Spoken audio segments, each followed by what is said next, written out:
Hey, I'm Alex Ratcliffe from Board Game Co., and this is Two Back or Not to Back, where we're going to dive through a variety of crowdfunding campaigns, talking about the games, the campaigns, the pledge levels, the stretch goals, the add-ons, all of that and more. This should be a short week today, although I know when I say that it usually means like it's a 40 to 50 minute video instead of a 60 to 70 minute video, but we'll see. There's not a lot of tons of new exciting stuff to go through. We have a bunch of board game adjacent things to go through. We have one update. We'll be covering DC Superheroes United briefly about the new add-ons, and then we have like 7 or so campaigns to go through, not a ton of new ones and not a ton of large ones either. So check out those timestamps, check out those links to jump to whatever section interests you the most. And with that, let's go ahead and start us off. As usual, we're going to be starting off with Cult of the Now. Board games, crowdfunding in particular, has a ton of exciting stuff to go ahead and back, a ton of exciting things that are catching your eye. It's all that promise of the new potential, and it's trying to get you to get it there. But that's why we have Cult of the Now, to remind you can get great games available now. Very often games that were available on crowdfunding are available now, but this time they're available at a cheaper price point. Sure, you might be missing a few deluxe stuff, but a cheaper price point, more reviews are available, and you don't have to wait a year and a half and more. Today we have Galactic Renaissance over on Game Nerds over here. This is going to be running you $64 for the game. This is going to be the spiritual successor to Onyx, designed by the same designer, and put up by the same publisher, and leaning into that tactical, political strategy just as much as the combat of the game. That's going to be Galactic Renaissance, we can check out. That's going to be our Cult of the Now pick. With that, before we dive into the crowdfunding campaigns, usual reminder that I work for GameFound, and please take that into account as we go through this video. We're going to start with Board Game Adjacent. We have a few in this category. I think we have 2, maybe 3 games in the 3 campaigns in the Board Game Adjacent category. We have 3D Printable Dice Towers Anniversary Edition. It's coming to you from Fantasy 3D Tabletop. This is 3D Dice Towers, so they're not going to be dice towers you can actually buy. You're buying the STLs in the game. You can buy a mystery STL for $2 over here and get pay what you want for a random dice tower. And then we have the specific ones in the bundle over here. So we have the $18 for the early bird on this bundle, and then we have personal use as well as commercial use in case you want to go ahead and print and sell them. Over here we have the Joy Dice Tower. That's going to be a little STL. I need to get back into 3D printing. I have a 3D printer. I did it for a few weeks. Then I bought parts to make it better and then forgot to get back into it. So I've had that for like 2.5 years. I've done miniature painting about the same way, but that was about 5 years ago. So I tend to get into small board game adjacent things and then stick with board games at the end of it. But I do want to get back into the 3D printing. But anyway, we have Dice Towers. We have the Eye of Darkness over here. We have the Enchanted Sorting Hat. So we have a bunch of these STLs over here if you want to go ahead and buy those and print them out using your 3D printer of choice. Of choice or whatnot. Anyways, we have over here Season 5 Sleeve Kings. This is over on GameFound. We have 397 backers, $41,000 raised, and 17 days left to go. This is Sleeve King Season 5. They've had a bunch of campaigns. The last one is the largest one yet, and now they're coming back once again, giving you the opportunity to get their sleeves at the best price point. These are the sleeves I use. This is not sponsored by them, but these are the sleeves that I have been using since they came out. I used to use Mayday sleeves, but they were a little too thin. It would end up sticking together. They're penny sleeves. And then Sleeve Kings, which I believe is a variant rebrand company of Mayday sleeves, so I think they have the same ownership or partnership or something. But either way, Sleeve Kings came out with a 60 micron sleeve, which is not as narrow as the 40 microns, not as intense as the 100 or 110 micron sleeves, but they give you 60 micron, which I find is a good middle range for not feeling cheap, not feeling too like flimsy or sticking together, but it does give you a good fit on your sleeves and a good premium-ish it gives you a premium sleeve at a cheap sleeve price point. Overall, I've been using these since they've came out, since the first campaign, I've been using these in all my games, and I still love them, still use them, have hundreds and hundreds of them just lying around, so I have any sleeve at any given price point. That's going to be Sleeve Kings, and then there's tons of options as far as the various rewards over here. You can get 100 packs of sleeves for $160, which is $1.60 per pack of sleeve, and there's 110 sleeves per pack, not 100 sleeves. They like to go a little higher, although these might be the premium ones. No, I don't know if they are, but they have these options over here, because they have premium sleeves for the 55 packs, but they also have the 110 packs, so lots and lots of options over here for Sleeve Kings and all of that. That's what we have for the Sleeve Kings campaign. We have D-Quest, the Level Up Modular Board Game Bag, 66 backers, $14,000 raised. This is a very, very cool board game bag, but it comes at the cost of, well, a less cool price point. First of all, I do recommend checking out the video if you're in any way interested. They did a great job with the video, really showcasing the various ways you can mix with the bags, including the fact that they have bags in bags. Like, they legitimately have smaller bags you can pack into your larger bag, so you can bring the large bag, but then have your little portable bag. That way you can go on vacation with your large bag, and then go hiking with your small bag, if you want, or any of those configurations. But the bag configuration looks very cool. Everything about this looks very cool. Highly recommend you check out the campaign video if you're in any way interested, but also if you're willing to spend hundreds of dollars on a bag, because that is what it might cost over here. Granted, you get the D4 roguelike pouch for $50 $60 over here. We have a 63 for the D3, and then we have a 76 for the Arcanum over here. This is like the smaller one. It'll hold like 2 Ticket to Ride size boxes plus accessories or whatnot. And then we have the large one, the Dragon Horde backpack for $180, and we have an all-in for $333 for all of this stuff. Again, it looks very, very cool. Does come at a price point. That's the only downside over here. Definitely looking at a price point on this one. Lots of cool things to look at through the campaign, so check that out. Also, I will say randomly throughout the video, they have a bunch of Teneris miniatures, just like a few handful of Teneris miniatures, like 2 dragons or the Hydra and the dragon just sitting in a pouch without anything else, but I just thought that was interesting. Anyways, that's going to be the DQuest Ultimate Modular Board Game bag, and with that, we're going to dive into the board games that are in the not yet funding category. Over here in the not yet funding, we have 2 games in the not yet funding. We have 124 backers on a $8,000 on a $26,000 goal, and 12 days to go. It does make it so this is less likely to fund. I was intrigued by this one. I recommend checking out the video. This feels like it's a mass market game, but with like some degree of like, it looked interesting. It looked decent. Don't get me wrong. It's just it's another one of those like charade style party games. You roll the dice, you move around the track, and then you just activate the challenge or the charades or the upgrade or the curse or whatever it is of the space you land on. So it does feel like just a mass market game, but it had some things that made it look a bit more premium. The art looked pretty decent, although I do believe they used AI and then photoshopped over it. They have that in their AI disclaimers over here. But they have the variable board, the overall, the box presentation where you can just open the box and you have your cards there. You don't pull anything out, you just use it as is. Overall, it looked pretty decent for a mass market game, so I figured I'd talk about it briefly, but definitely leaning into the mass market of everything with trivia and charades as you roll and move around a board. So, looked interesting, but still just keep in mind what it is. We also have Survive Alive over here, 147 backers, 4,000 pounds raised so far, 19 days left to go. This will probably fun, but we'll see how it goes. This is coming to you from Schnarf Games, who they did that Sniper Polyomino game. But we have over here, Survive Alive is a roll and write game, in which is a roll and write, or flip and write. I can't remember the exact. It's more of a flip and write, I guess. It's you're gonna be gathering resources, more flipping. I don't know. You're writing. It's a verb and write game, a verb and verb game. But basically, in Survive Alive, it's not a cooperative game. It's a competitive game in which you're trying to manage your colonies over here and assign your various resources to the various things you're trying to upgrade, the various buildings, the various people, all these various stuff, getting more weapons, just different things to upgrade your ability to survive against the slow but surely coming towards you zombie horde. You're gonna be adventuring out into the wilds to find more stuff. You're gonna be trying to survive the zombie onslaught every round, and you're doing that across the course of the game, just trying to score as many points as possible while you build up your base and ultimately try to survive. That's gonna be what Survive Alive does over here, and it's competitive. You're both trying to score your own way as you deal with these zombie hordes. So you both have zombies in your world, but you know, at the end of the day, you might survive, I might survive, but I want to survive more than you survive in the game. That's gonna be the basic idea over here. We have 29 pounds for a copy of the game, and then we have 6 pounds for the print and play files of the game. Again, this one's not yet funding yet, but we'll see how it goes. That's going to be Survive Alive by Schnarf Games. In the updates category, we have over here DC Superheroes United. Again, I will be doing a full video on this campaign, going up Tuesday, a full coverage of everything unlocked till now. Right now, I've just been taking the chance to update you on the various add-ons that come through as they go. And to that end, we have a few new updates. We have Arkham Asylum Breakout, and these are some of these updates are fun if you like the United system, or even if you don't like United system, but these might make you intrigued by them. We have the Arkham Asylum Breakout, not to be confused with the Gotham City, because we already had something Batman themed, but hey, this is DC, having 2 Batman themed things is not a problem. But Arkham Asylum Breakout is going to give you a bunch of new heroes over here, villains, Killer Croc, Poison Ivy, Two-Face, the Riddler, Scarecrow, and the Penguin, against Batgirl, Batman, Spoiler, and Robin, which is all that's pretty decent, pretty straightforward, except we also have Mr. Freeze and Man-Bat as the crowdfunding exclusive, so while this will go to retail, or supposedly will go to retail, these are the things that will be available on crowdfunding as exclusive extra content if you back this now. But then the game mode that this gives you is Breakout Mode.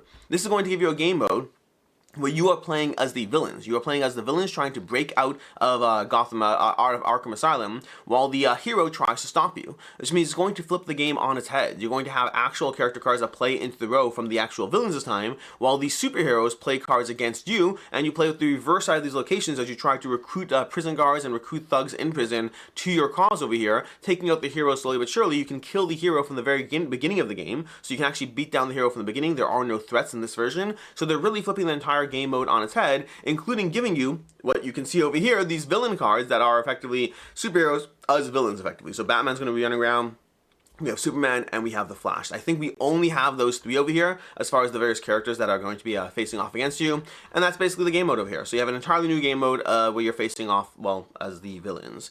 You also have over here, do we have Justice League was the new one? No, we had Suicide Squad, and then we had We have Suicide Squad and Sidekicks. Okay, Suicide, those are the new ones we have. So Suicide Squad, this is going to give you a, if you've played like the Sinister Six challenge in any of the previous games, or honestly, the Marvel, the Thanos challenge and whatnot, not really the Thanos one, it's different than that. But basically, this is giving you a Suicide Squad mode, which is going to be a central board and a bunch of heroes that you have villains or heroes or whatnot that you can play in the game. But so this time around, you have all these purple ones, which can be played as villains or as heroes. So you have all those being unlocked. So dual mode characters, Harley Quinn, King Shark, Bloodsport, Rick Flag, Peacemaker, and Polka Dot Man, everyone's favorite hero or villain. But additionally to that, you're going to have the Suicide Squad mode where you have the specific board over here and you're facing off against all of these. And again, if you've played the Sinister Six mode, this will feel familiar. I believe some things about it are different. It's not exactly the same, but it's leaning into that kind of a pattern where you're trying to take down a bunch of villains, and the game balances around that very, very differently. So those modes, for me, the Marvel United modes that give you the more advanced gameplay, the facing off against the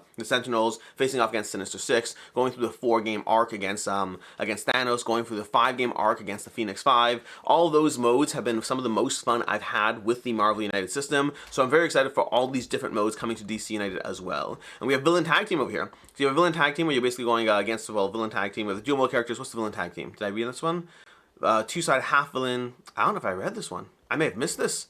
I may have missed the Villain Tag Team. I'm sorry. There's a Villain Tag Team, which I won't read right now, but there's a thing here that you can go ahead and check out if you want to see that mode. And that's going to be that. And then we also have Sidekicks. Sidekicks is going to be a new patch of Sidekicks that gives you 4 new Sidekicks in the game, but it also gives you cards for all the Sidekicks we've gotten until now. So we have additional 21 Sidekick cards plus the reference cards. So the various Sidekicks are going to be new characters that show up in the game that you don't play as. They're not villains, they're not heroes, but they show up in the game. This gives you 4 new ones, but they also give you the ability to mix Sidekicks into your deck effectively. You're going to get Sidekicks, and you can mix those Sidekicks into your character's deck. So you have an actual sidekick that's being played. When you're playing as Batman and you have Ace the Bat Hound by your side, you can do things like that as you play through the game. So it gives you another way to incorporate sidekicks into your adventures. And that's basically what we have for the various updates on DC United.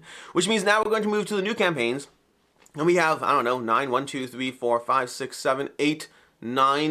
campaigns to go through today, starting with Historica Arcanum Cults of London from Metis Creative, 424 backers, $72,000 raised, 8 days to go. Historica Arcanum Cults of London is going to be an asymmetric deck building and area control game with like a bajillion ways to play the game. And when I say bajillion ways to play the game, like they really have a lot of ways to play the game, from one versus many to co-op modes to solo modes. Here we go. We have War of the Cults, the 3 to 4 player showdown. We have the Eldritch Onslaught, the solo. We have the Challenge of the Dark Stars, the versus. This is going to be unlocked already. We have the Alliance of the Damned co-op, which is not yet unlocked. We have the Leviathan 1 versus all, which is not yet unlocked. So we have like 5 ways, 1, 2, 3, 4, 5 different ways to play this game. So if you thought you might get bored, well, hopefully you won't. It's going to be a deck building, an asymmetric deck builder area control game. We can have the ability to plan based around what others are, seeing what others are doing every single round. There's a full 4-minute how to play video, which is actually the campaign video, so you can check out that if you want the full breakdown. And as far as the rewards over here, we're going to have Historic Arcanum Cults of London Deluxe Package for $160. Please note this does not give you everything. From what I can see, assuming I'm right about this, it looks like it does not give you the Cults of London dice towers, so you'll need to buy that separately.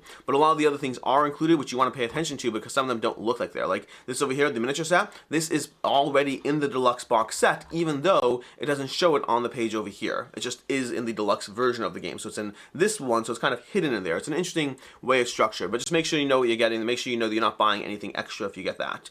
We also have the Cults of London base tier. For $80, it's going to give you all the gameplay over here from the base game, but it's going to give you the standee version as well. So just this, well, not as well. It's giving you the standee version of the game. And we have the Cult of London Retailer Pledge, which we can ignore over there. Then you have the individual breakdowns over here, showing you all the itemized things over there. And you can also get some of their RPG stuff, because they are ultimately, Historic Arcanum is ultimately an RPG setting. This is just turning it into a board game. And they have the various add-ons and stretch goals, not the add-ons, the various stretch goals that have been unlocked so far. As far as should you back it, should you not, will it hold its value? It is a little on the pricier side for what's getting, but the biggest issue is that there's not a ton of content on the game, or tons of things that really show you how to play. Past the short gameplay overview, there's not a ton that gives you a strong feel for the actual game. With 424 backers and the price point of $80 for the standee version and $160 for the all-in, I do think this one's gonna have a harder time holding its value. I just think the demand for it is not as strongly there. It could go either way, especially if it delivers and it turns out to be an awesome game, and they have the Historic Arcanum following already. So I could be wrong with this one, but instinctively I think just the lack of demand and lack of demand combined with price point just makes it a little harder to. Oh, and the shipping, by the way. Shipping, I think, was around $30 for the US. So over here, shipping Here we go, 24 pounds, 24 euro, 33 euro over here for the deluxe box, which adds a nice chunk onto that cost. So you're looking at basically paying over $200 for the all-in, or over $100 for the base tier, and that's just price point-wise, that's just a lot of money. Moving on, we have Burgle Bros. Burgle Bros over here, we have from Fowers Games, we have 9 days to go, 2,400 backers, and $200,000 raised. This is the third iteration of the Burgle Bros game, which is basically a heist game, a cooperative heist game, where you're wandering around trying to accomplish the heist. They have the original Burgle Bros, they have the Casino Capers, I want to say, is the number 2, and we have Burgle Bros 3, which is the Future Flip. There's a little bit of alliteration going on. The Burgle Bros, Future Flip, Casino Capers. What was the first one called? Was the first one called anything, or just called Burgle Bros? Because I'm realizing now we have B, we have C, we have F, we don't have E. I'm surprised we skipped E over there. We skipped D as well, so we need to get some caught up on those alliteration options. But we have Tim Powers. We have the few options for this. We have the Poké Deck for $12, although there is a way to get this Poké Deck for free. Basically, if you scroll down over here, if you want to get a free Poké Deck, just share something about a Fowers game to a friend or on social media and tell it to them, and you'll add it to you as long as you pledge for a tier that includes Burgle Bros 3. So there's a way to get this for free. Just follow this little instruction over here in case you haven't already. Past that, we have the Burgle Bros Future Flip for $49, and we have Burgle Bros plus Runner expansion for $59, and we have the entire trilogy for $129. This basically just takes the Burgle Bros gameplay, gives you some new elements from characters can choose to be in disguises. We have double-sided room tiles to make setup easier. You have workers in the game that you can deal with, manipulate, or frame, and all that. So a bunch of new content to the game. If you look at the original Burgle Bros, they have for Burgle Bros to Burgle Bros 2, they have a breakdown of the new things that are added. To Burgle Bros 3, we have a breakdown of the new things that are added. Just showing you the basic ideas that are being mixed up in the heist game. They also have a version of Burgle Bros 2 Casino Capers available, a compact edition over here. So a slightly cheaper version of Burgle Bros 2 that I believe gets rid of the playmat. I think that's the main change that they made over here. I want to double check. They have a mini campaign, audacious finales, so they have some small changes to the two Casino Capers as well. So it's not just being removed from the playmat, they have some some additional changes. You also have Burgle Bros Blitz, a cooperative game for PC or for VR, where you're on your own little heist, and if you're in VR, you have to hide behind desks and wander around. You can check out more information on those, but for $20, you get early access to that as well. That brings us to the should you back or should you not, will it hold its value, all of that. Short version is Burgle Bros, the past to campaign, at least Burgle Bros Casino Capers, did do a good job overall of holding its value. The Kickstarter version of the game was selling for a while for either what people paid for it or more, and even down the road you can still find people who managed to get their full amount back. So of course in all cases it's never a guarantee. People sell the games for whatever different cost or price point, but this is one that the original game did do fine holding its value, which has me thinking this one likely will. As the third game in the series, continuing a very popular series that is very well rated, I think this is more likely to hold its value or at least get close to it. We have Dodos riding Dinos first race, 868 backers, 11 days to go, $44,000 raised. This is Dodos riding Dinos in its third campaign, I want to say third campaign. This one bringing you first race. This is the kid-friendly version of the game, which basically is 97% the same gameplay. The main changes are going to be that the cards are all iconography driven, so there's no text on the cards, it's all iconography. And then secondly, the fact that the red cards, when you play the red cards in this game, it's not going to, red cards in the original game, too many people who played a red card, which were more powerful, would result in none of them being played. In this game, the red cards just have the possibility of doing something bad to you if you miss. If you're trying to flick or drop or whatever, and you miss, you have a negative consequence. So they are more powerful, but they come with it's more of a risk-reward on you, on your actions, as opposed to the table's actions. That's the main differences over here. But if you play Dodos Riding Dinos and you liked it, you can play this as an adult and enjoy it, but you can also play it with your kids who can't read yet, because once they learn the iconography, which isn't too complicated, it's a little fiddly, but it's not too complicated. Once they learn that, they'll be able to go ahead and do whatever card says, because they know how the game works at that point. From over here, we have first race or miniatures over here. This gives you the game or the miniatures for the game for $25. And then we have all new items for $48, giving you the first race, miniatures, the foil cards, the dice tray, all of that for $48. And then we have the entire Dodos Riding Dinos collection for $145. That's what we have over here on the campaign. But the basic idea is this is Mario Kart, the board game. You're basically going to be running around the board, or racing around the board, rolling dice to move every single round. Well, not rolling dice, that's not true. You're playing cards to move every round. Cards will have you either rolling dice or moving a straight number of spaces, or alternatively using various actions to mess with other players, dropping meteors on their heads, flipping bananas across the board, shooting eggs across the board, all different dexterity ways to try to mess with your opponents and slow them down and or get you ahead. They have shooting stars, which often will be things that help you move ahead in this game. That's the basic idea of those Riding Dinos in general, Dodos Riding Dinos First Race is just a more accessible, kid-friendly version of the game, although, as our Family of Games Play says, we had a lot of fun playing it as adults, which I believe is true. I think this is appealing to the Dodos Riding Dinos fan base in general, but makes it kid-friendly too. And you also get the Star Projectile mini expansion, which will let you use the star and some cards in your original Dodos Riding Dinos if you want that as well. Anyways, that's as far as that. Should you back, should you not? Will it hold its value?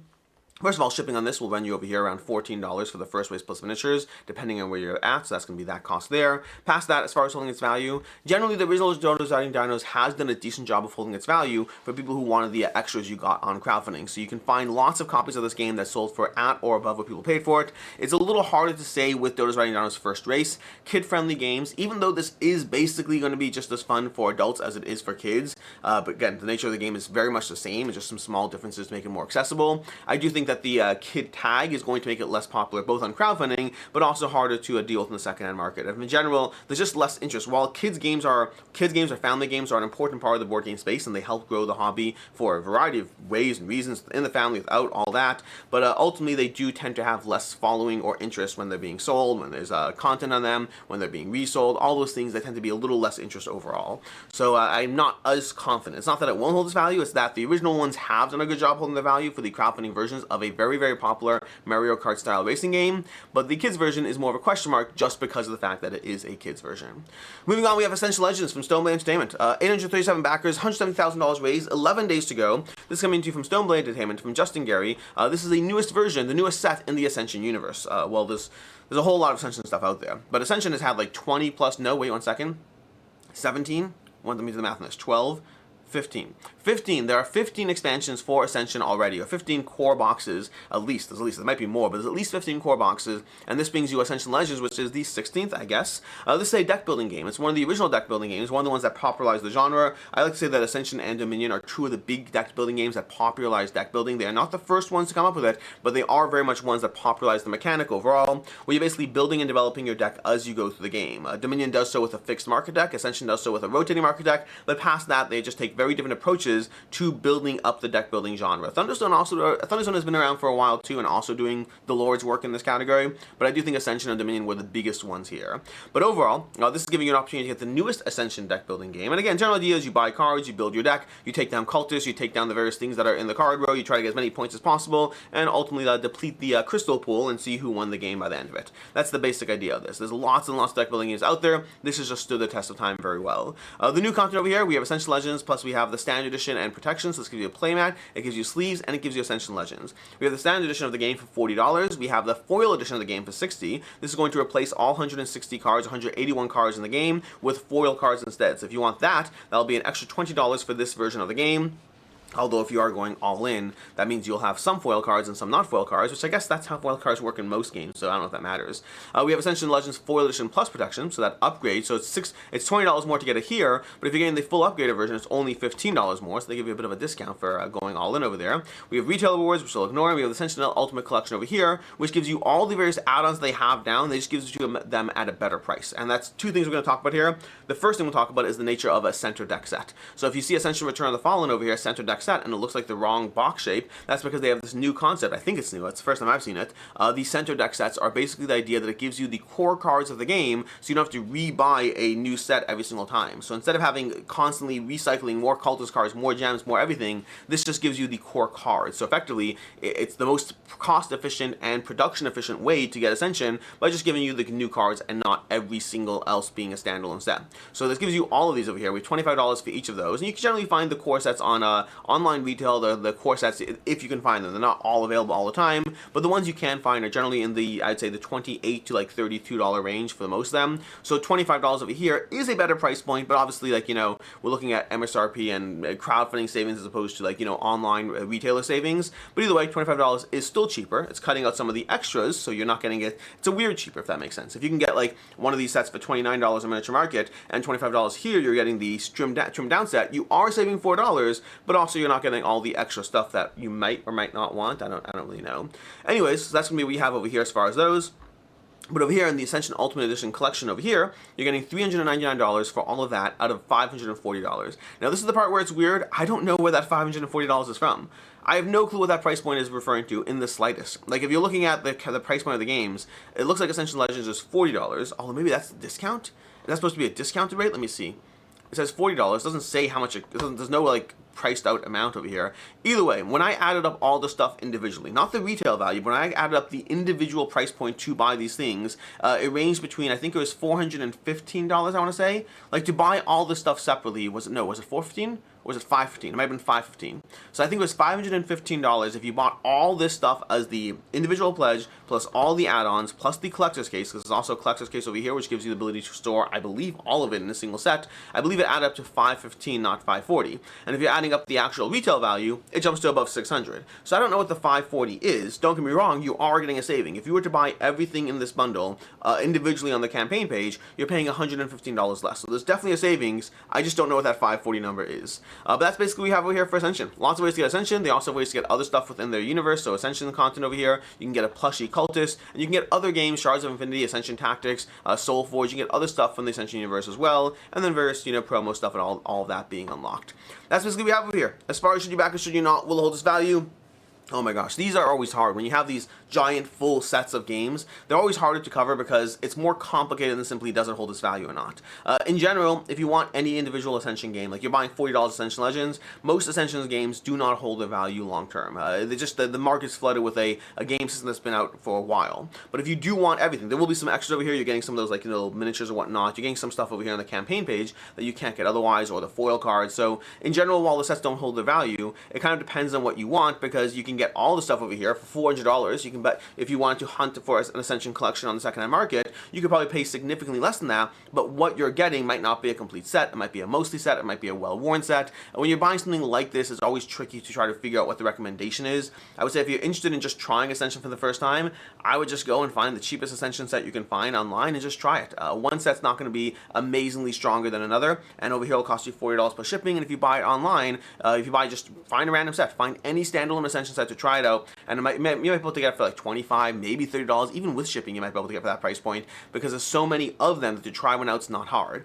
Versus if you are a completionist, if you are looking for like a full set, if you want a premium set, if you want the expansion content, those are all great reasons to go ahead and back this campaign. But as far as pure holding its value, I don't think it will, but if you're interested in it, it still might be worth it depending on what your goals are for this. Moving on, we have CARACAS. CARACAS from Sawali Games. 121 backers, $4,800 raised, 14 days to go. CARACAS is a CARACAS? It's probably CARACAS.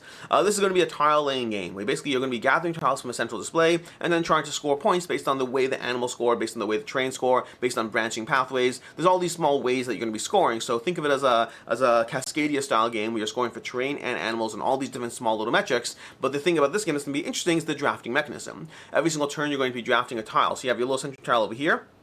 You can be placing it into your board in one of these rows, and then depending on the row or the column you put it in, it depends, I guess it's orientation. Row or column that you put it in, there's little symbols over here, and that tells you the next tile to draft. So every tile you draft has a two-sided effect of how it affects your current board, and which tile it means you're going to take from the central board. And then you'll always be able to prepare for your next turn. So it's basically a tile laying game with a simple mechanism that makes it a little interesting or clever, combined with general scoring like you've seen in a bajillion games. Not to dish on this game. I mean, that concept of having tons of scoring, the little varieties, I like that in games in general. I'm not dishing, I like it. But past that, as far as that's basically the game. It's going to be an $18 game, so or 18 euro game, around $20, but that's where the shipping is going to be a problem, because the rest of the world shipping is 17 euro, which means it doubles the price of your game effectively to buy this game on. That's the tricky part. The price of the game is very reasonable, but you're paying twice as much of the price of the game, because the euros is going to cost you, for the rest of the world shipping it's 17 euro. For the Europe, it's going to cost you 10 euro. Either way, it's not a small amount of money on a cheap game. Now, one of the reasons you might want to consider this is when you get any of the other games in their line of games, you're going to get them for no additional shipping costs. So if you are interested in other games from them, that could be a good reason to jump on this. But if you're just interested in CARACAS over there, it's just taking a cheap game and making it twice the price point because of the nature of international shipping. So anyways, that's what we have over here. This is very quick and to the point of this one. As far as should you back or should you not, will it hold its value? Again, if you're buying a whole bunch of other stuff, different conversation. But if you're just buying this one game, just the price point combined with shipping just makes it less of a palatable option. Over here we have EPOS, a Gentes game from Spielworks. 35,000 euro raised, 312 backers, 15 days left to go. EPOS is continuing, well, EPOS is a Gentes game. It's from Stefan Ristos over here. It's built on the Gentes system, but it takes it so much further. If you have Gentes, which I do, Gentes is a great game. It's a worker placement game that's very clever, very interesting as far as the competing values of certain like people in your tribe, whatnot. Very interesting game, very well done. I've had a lot of fun playing it, and I want to play it more because it's a really good game. But this is EPOS, a Gentes game. It's built on the it's built on the Gentes framework, but it changes things up a lot, including the fact that there's a campaign slash not really a legacy, not really a campaign. There is a campaign mode, but you can just play, like, I think there's 8 different types of games within the system, each one introducing new elements. You can play any one of them on their own, or you can go ahead and go through a sequence of either 4 or 8 games in this game system. So it takes Gentes and just gives you so much more Gentes in this game. That's the idea. Apparently the story of it is that he was trying to build expansions or whatnot, and just realized the way the whole thing worked, he just reapproached the entire game and built it up from scratch. So you can play any individual scenario. You can choose the base game or one of the 8 scenarios. That's 9 ways to play the game already. Or you can play 4 or 8 of the scenarios in any order as a campaign, which gives you just 9 ways to play a game, plus the campaign version of the game as well. But this is built on the Gentes from Spielworks over here. Again, it's an excellent game. Highly recommend this one if you have a chance to pick up either the original or this new version of the game. Unfortunately, price point is going to be a factor over here because you have 97 euro for a copy of the game, and that's before we get to shipping, which is going to run you another 30 euro basically, I think. Was it 30? USA 20, where is it? USA 25 euro. 25 euro plus your 97 euro. You're basically looking at making this like a $145, $150 game for most people who want to get this game. Well, not most is relative, I guess, depends on where you are. But if you're US based, you're looking at around $145 to get your hands on this game, which is a lot of money, unfortunately. Like, it's a good, I mean, I can't speak for this one, haven't played this one. The original Gentes is an excellent game. I just don't think it's $145 excellent, which is probably why we're looking at the 312 backers. In general, Spielworks puts out fantastic games. They're very well received games, but they are expensive games, which is the tricky part over here. So we have 312 backers, 15 days left to go, $35,000, 35,000 euro raised on Gentes, a very good game that is coming in at a very high price point, which brings us to the should you back or should you not will hold its value. Instinctively, less so. Again, just the tricky part, 145 euro for a game is just a tricky, it's not undoable, it's doable, it's been done, it will be done again, but it's a very tricky price point for a Euro game in general, even with one with as much content as they are stuffing into this one. I'm just skeptical this is one that's going to hold its value overall, despite the amount of content and the good game behind the game. Moving on, we have Jurassic Feud over here. 709 backers, $75,000 raised, 17 days to go. Jurassic Feud continues the what they started with Catapult Feud, or technically it was Catapult Kingdoms, then they made a Catapult Feud after. But this over here just takes the Catapult Feud system and then brings us to the Jurassic era instead. So you have the walls, you have the dinos, you have basically, in fact, speaking of which, you have a dino pack over here for $40, which gives you a pack of 4 dinos, 2 T-Rexes and 2 Triceratops, plus the various rubber bands included, to go ahead and be able to utilize the dinos within your current Catapult Feud system. So if you just want to go ahead and jump on that, as 44 people have done so, you can have a bunch of the new stuff and not have to repay for everything. Alternatively, for $85, you get the Kickstarter version of the game, which gives you the full fort building set of Jurassic Feud and all, like, you know, because the Pangea expansion, the game mat, all of that for $85. And then we have over here for $180, we have the Kickstarter all-in. Wait, did I skip a pledge? No, that's the Kickstarter all-in for $180, which gives you all of that, the previous stuff over there, but it gives you the Hydra expansion, which already exists. I don't believe this is new. I just think it's, you know, giving you access to it. The Volcano, the Vikings, the terrain mat. So you get all these things that have been available in the last campaign. So just make sure if you're buying this, just make sure you know what you already have, because some of the stuff is being recycled from previous campaigns. And then we have Retailer's Pledge, and that's what we have over there. Jurassic Feud, basically, it's going to be a game. You get some small objectives, and you try to basically build up your own defense and kingdom, and then try to take down your opponent's fort and whatnot before they take down your own. That's the general idea of the game, except now we have dinosaurs with their own way of flicking various balls across the board, or alternatively shooting like a catapult across the board, or like a crossbow. All these things, it's just delightful little charming knock things down, build things up, and knock things down fun. As far as should you back or should you not will hold its value.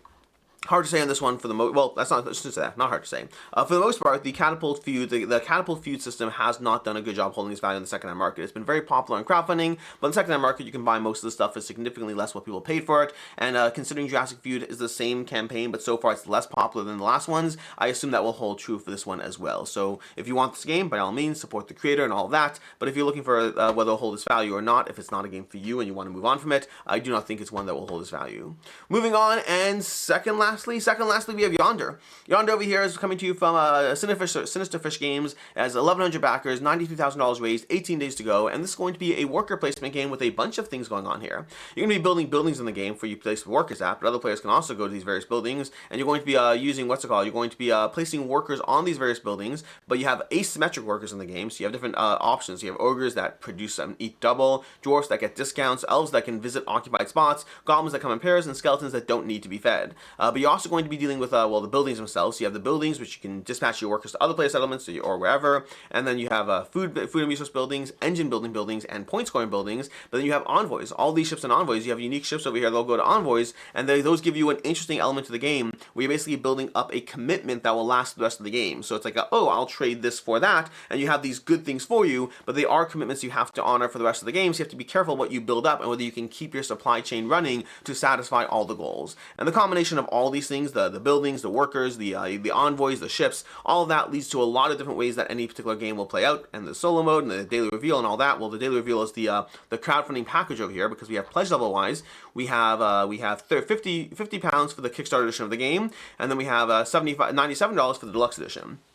Both of those are going to be giving you the Kickstarter Extra Pack, which is basically the daily reveal pack where they give you new content for the game, for your Kickstarter version of the game. In the deluxe edition of the game, you're also going to be getting, let's scroll down over here, you're also going to be getting the extra components. So the deluxe edition, you're going to be getting 8 player tokens with gold print, 25 metal coins, 1 wooden round tracker, 1 wooden first player token, the game trays insert, and 20 acrylic Arcana tokens. That's going to be the various extras you're getting over here for the deluxe version of the game. For that's going to be around you 97 off over 65, so an additional, $32 on top of that to get all of that. And then shipping for the game, shipping is going to run you, if you're in the UK or China, Hong Kong is cheaper, it's going to run you around nine pounds, but then it depends on the edition you're getting. The US is going to run you around 13 pounds, and slowly creeping upwards from there. And that's basically what we have for Yonder over here, which brings us to the should you back or should you not, will it hold its value? This is actually different than Sinister Fish's typical game. They usually have their moon and streets and villagers, I want to say, like the small box games, and this is a very much a big box experience. The game looks very fascinating, looks very cool. It definitely intrigues me. The way you can combine different things in different ways has me interested in, playing this if nothing else. But as far as should you back or should you not, will it hold its value? I'm skeptical it will. In general, Sinister Fish's games have done okay-ish on the secondhand market, which means they usually get back most of what someone got for it, but they usually have not gotten back all of what people pay for those games. Even with their crowdfunding extras or the deluxeifications and all that, they usually have not done a great job holding their value. Which brings us to the last game of the campaign over here, last game on the two back and not to back over here, which is going to be Reign of the Onyx King, a 1 versus many card game. 121 backers, 25 days to go, $12,000 raised. This is an expansion to the original game, which is called something else. The original game is called where is it? The Hero Tales of the Tome. So we have Hero Tales of the Tome, which is the original game, which is a hero drafting game. You're gonna be drafting heroes, powering them up every single round, attacking each other. This one I think is from a few years ago. Don't remember exactly. But we have Reign of the Onyx King, which is an expansion to that game, which basically takes it to a 1 versus many experience. Is it an expansion or is it a standalone? Fantasy game will capture everything you need. Everyone draws from the shared deck. It's standalone. It's a standalone expansion. So it's an expansion, but it's a standalone expansion to Hero Tales of the Tomes. So it's going to give you a 1 versus many experience. We have the same core concept that they have play, but you have one player being the more powerful player, being able to recruit various villains to a side, and everyone else taking down or trying to take down that tyrant in the game. That's the basic idea. One of some of the compelling aspects of the game, you're going to be drafting your heroes. You're going to have a leveling up, like basically happening on a consistent basis. You can constantly powering up, so it escalates nicely in the game. And then past that, it's just fast-paced, frenetic fun, although this time in a 1 versus many experience. The pledges over here, it's going to be $35 for the basic tier of the game, $49 for the premium tier, $69 for the journeyman tier, which is, well, I should cover its here. $49 gives you the copy of the Reign of the Onyx King, plus the Blackstone 8-sided die and the playmat. So for initial $14, you're getting the die and the playmat. For $69, you get the original game as well, and then a copy of Lost Heroes 1, and then for $249, you basically get all of this deluxeification and over-the-top everything. As far as should you back it, should you not, will it hold its value? Looking at the original campaign, and again, we only have 121 backers, those things do feed into it. Looking at the original campaign, it definitely did not hold its value. It's one that you can find copies for like $10 on the secondhand market. Definitely did not do a great job holding its value, and this is likely going to be in the same camp, although of course, with only 121 backers, granted that number might double by the time the campaign's over, with only 121 backers, you still are looking at a situation where it's going to have limited availability. So in these kinds of games, it's usually the same advice, which is it will probably not hold its value in the secondhand market, but if you want to guarantee access to it and getting your hands in it, then this is probably the best ways to do so. And that is basically what we have for the campaigns, which means it's time for the picks of the week. Picks of the week, we always have two. We have the game that I think is most likely to hold its value, overall on the secondhand market. The best time to get the game would be now, effectively, if you're getting the game at all. And then we have my personal interest pick of the week, which that one comes with a bit of a caveat, and I'll explain that one soon. But as far as the one that's most likely to hold its value, I am going to go with Burgle over here. Dodos Riding Dinos and Burgle are the ones that kind of fall into, like, probably will hold most of it. But Dodos Riding Dinos being the first race and being the kid-friendly version does have me a drop more skeptical. So I'm going to go with Burgle as the one that is most likely to hold its value overall.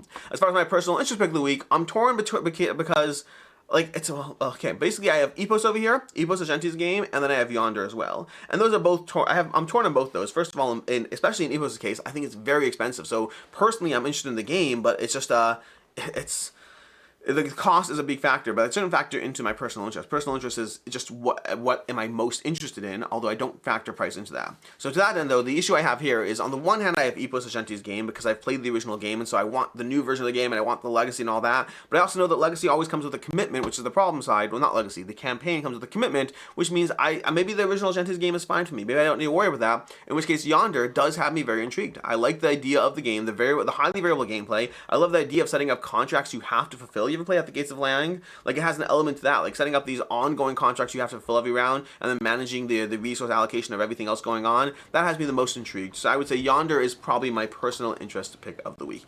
And with that, as far as campaigns coming up next week, we have a few things. First of all, everyone's most important thing, we have Meeple Style Gamer Socks over here. So you can check out this campaign from Meeple Style. It's going to be launching next week with Gamer Socks. We don't have a game for you right now. We have socks. I have some of their socks, and they are, well, they're comfortable enough, but they're also just socks about board games, which is the main thing over there. Although this one over here, I don't know if I have this one, but this one looks like it's polyominoes, but it could just be a regular sock pattern for all you know. But anyways, that's going to be a very sock designs for Ticket to Ride. Oh, that's Ticket to Ride. That's cute. Ticket to Ride over here. Puzzle pieces, meeples, all those things and more in case you want your socks. And then lastly, we have Dead Reckoning Port of Call from AEG, launching July 29th. This is going to be the newest expansion and newest content for Dead Reckoning from AEG.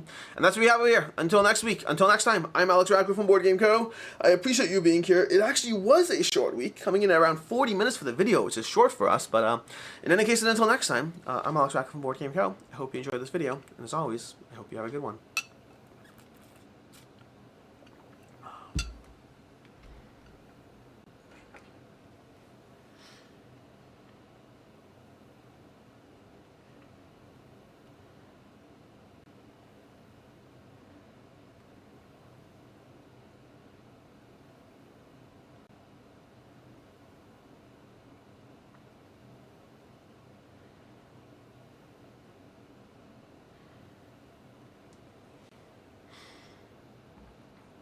So, what thinks the unthinkable? An iceberg.